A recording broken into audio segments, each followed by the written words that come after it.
आज मी दडपे पोहे बनवले होते. अगदी नवशिक्याला पण बनवता येतील एवढे सोपे, झटपट आणि टेस्टी. त्यासाठी सगळ्यात आधी 2 वाटी पोहे पुरणाच्या चाळणीत चाळून आणि स्वच्छ धुवून घेतले. 1 ते 2 मिनिटानंतर बघा ते कसे मोकळे झाले आहेत. चाळणीमुळे पोहे चिकट होत नाही.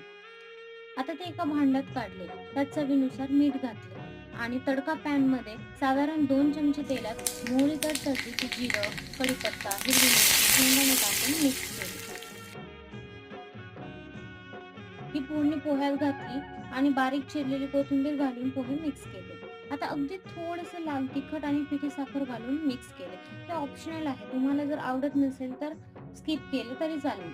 आणि दडपे पोहे तयार. किती सोपे आहेत ना बनवायला? खूप छान लागतात. तुम्ही पण बनवून एन्जॉय करा. अशाच अजून सोप्या आणि टेस्टी रेसिपीसाठी सबस्क्राईब केले नसेल तर लगेच करा.